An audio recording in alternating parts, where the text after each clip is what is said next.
started drawing like all children do. Drawn to it like candy to a baby. There were no limits to my canvases.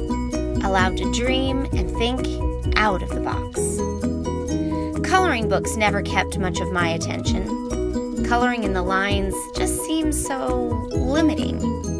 My head was in the clouds, dreaming of a bigger space in the world where pre-drawn lines didn't define my world. I did.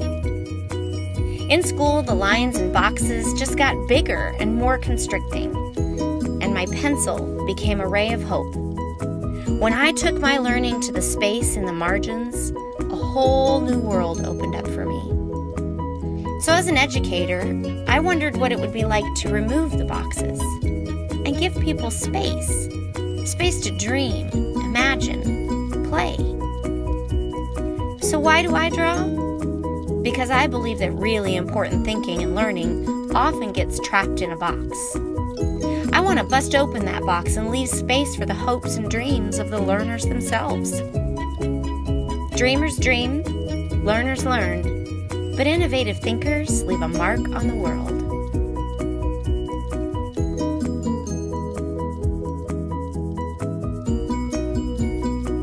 Innovation.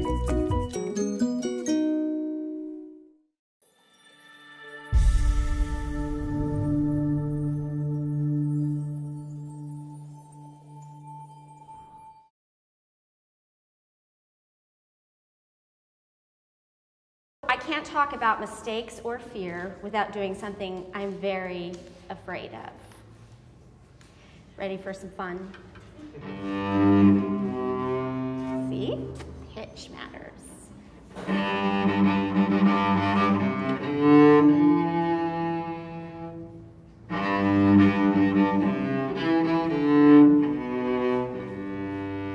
You know the song, don't you?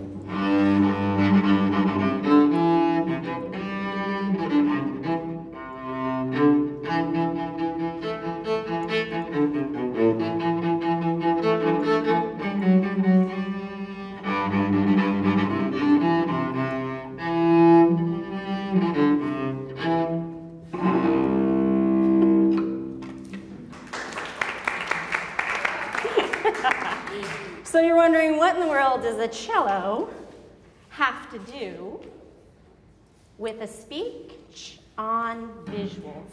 My name is Taryl Hansen, and I am a board-certified educator. I am a wife, I am a mother, I am a daughter, but first and foremost, I'm a learner. I'm a learner, mastering the art of communication. Now, what that means is that I, as a learner, am definitely an auditory learner. An auditory learner who is moved by music, loves the sound of Puccini. However, I drift off in long conversations, and I often don't pay attention. I am also a visual learner. I have been dubbed the poster queen of my high school for mastering classes not because of my academic prowess, but because of my extra credit visual aids. I am a kinesthetic learner. That means I learn by doing, by making, creating. However, despite my father being a junior high physical education coach, I never did master the mile in under 12 minutes. I don't believe there's one learning style that is superior enough to rule the world.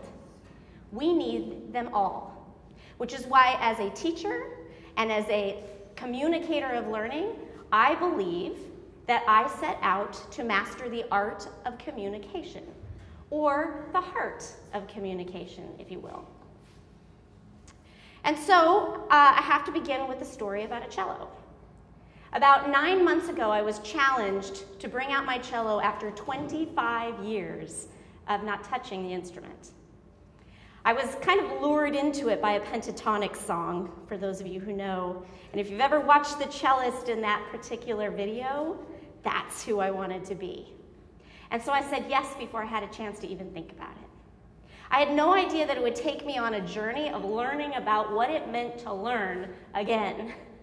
It was like learning to read again. It was not like riding a bicycle. And so as I brought this cello out, what I really began to do through all the tears and the fits and what the heck was I thinking, I started to realize that as I learned as a young cellist, I learned through highly mechanistic means. I learned through rote memorization. I learned through repetition. I did not, however, learn what it meant to have the musicality of an instrument, the kind that fuels your desire for learning. And now, here at my age, I was starting all over again. And so, when I was young, I really didn't pay attention to how I learned. Never really was told how I learned. Just kind of figured it out. But today, I make it my business to study how people learn best. I'm the founder and creator of Frame the Message, Inc. I draw live at presentations, creating visuals for the audience to connect with in a process called graphic recording. And so now I'm amongst a community of graphic recorders all over the world. I have to tell you, the first time that I ever saw this in action at a conference, I was captivated. I sat there in awe and wonder, not even knowing that these people out there existed, because what they were doing was sharing my learning style with a crowd of people. I tell you, I feel like I found my tribe that day. And it's because of them that they brought me out of my own learning funk. Because you see, I was that kid in school. I was the kid who hoarded away all of the scissors and filled my desk with things that the teacher did not deem important.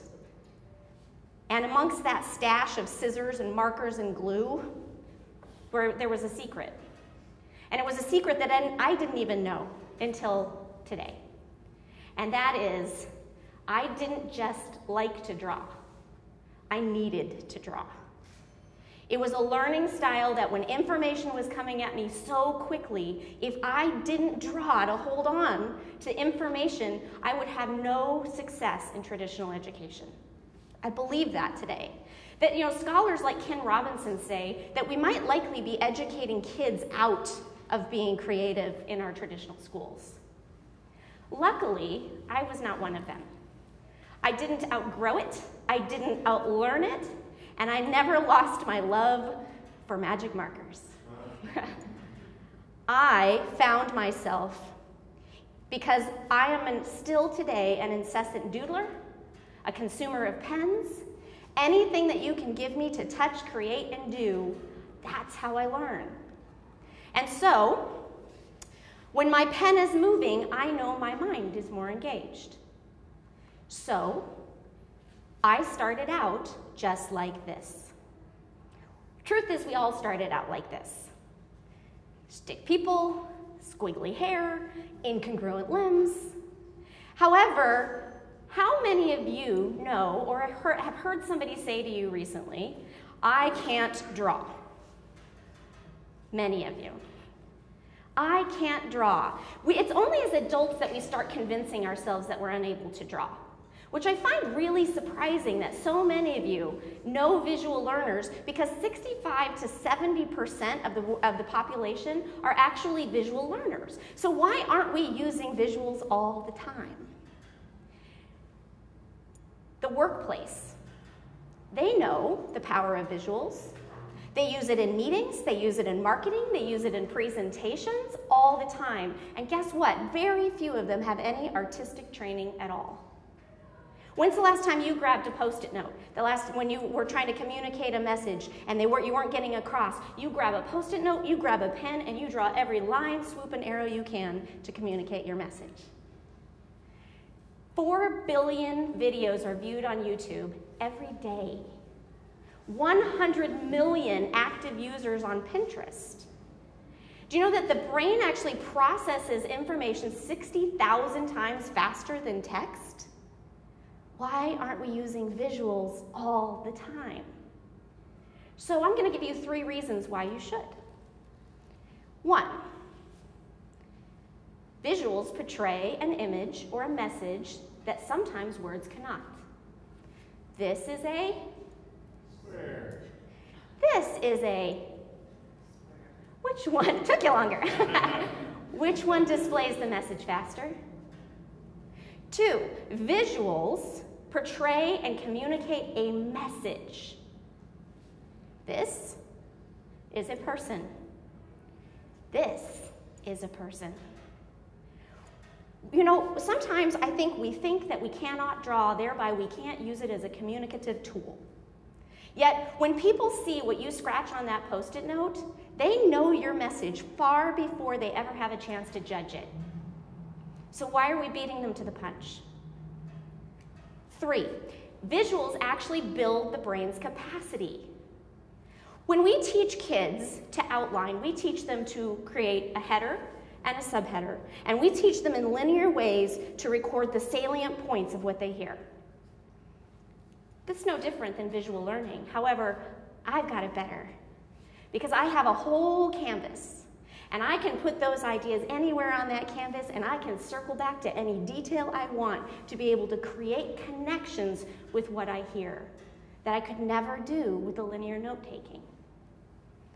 So if that's not reason enough, note that visuals actually date back to symbolic communication, back to the ancient days with those cave etchings, with petroglyphs and petrographs. What were those people trying to communicate in their simplistic art forms? So if we wonder about our own art, I wonder if they sat back and were self-critical of their own. And what would happen if they never put those pieces of art or communication tools out for us to discover? What would we know about the world today? So that inspired me. If they can do it, I can do it. And so that's that kid who hid all of her drawings under her desk for fear they'd be judged, who hid them away because she felt like it was a compensation and not an additional piece of her learning. And suddenly I was inspired by so many graphic recorders out there who taught me, you know, if you don't put it out there, then others can't learn and stretch and grow. And so I took my little drawings in my desk and in my notebook to larger than life panels that are 3 foot by sometimes 15 feet long, and I stepped back and said, I refuse to be self-critical. I refuse to acknowledge that I don't have any artistic training past 6th grade. I refuse to acknowledge that they're not going to see the communication before they see the mistakes. And so, I started realizing that art is not just for the creative types. And there isn't a creative type and an intellectual type, that the two of them actually merge and are important together. And so I mastered the heart of communication, which was really just my creativity, was my intellect having fun. And so I started to realize that mistakes are all in my own perspective, that mistakes are things that we use to judge ourselves, and they get in the way of us being willing to sit up here and play the cello after 25 years. Refusing to acknowledge that mistakes are part of learning. It's at the heart of it. My 3rd and 4th graders taught me this when they told me, you know, if you've ever worked with children, you know they are the most self-critical population of people. So what they do is, you know that teachers pay for all of their own materials in classrooms, right? And so imagine the heartache when you see a child draw something, hate it, crumple it up, throw it away, get another piece of paper. Draw, hate it, crumple it up, throw it away, get another piece of paper. No matter how many trees you tell them they're killing, they are never happy with their work. And so imagine my surprise when a student said to me, well, mistakes are only opportunities. And I said, who taught you that? And they said, you did. And so what I didn't even realize was amongst my classroom with the life-size bulletin boards, the 3-dimensional habitats, that was not teaching. It was when I was willing to stand at the board and hash out 3 or 4 different ways that they could see something through a visual way that I started to realize that's what teaching is. I was modeling visual learning for all my students to stretch the way they learned. And so, I live by this mantra still today. There is nothing on those boards that I draw on that can't be fixed with a little sticky name tag and a pair of scissors. and no one ever has to know. And I stopped comparing the images that I had in my head with the images that in my 6th grade training put on those boards. And I said, Taryl, it's about communicating the heart of learning for people. And so I challenge you. For all you visual learners who say, I cannot draw. For all of you auditory learners that say, I cannot sing. And for all you kinesthetic learners who are dying to move and shape the world, know that your contributions have value. And nothing is worse than not sharing those with the world. That's when communities awaken. That's when innovation is sparked. That's when emotions are touched. And that's when learning truly happens. So, take that Sharpie marker that you should have received at the door and start a heartwork revolution. It's not about the artwork, it's about the heart work. And so I leave you with, be prepared to see and learn things you haven't before. Thank you.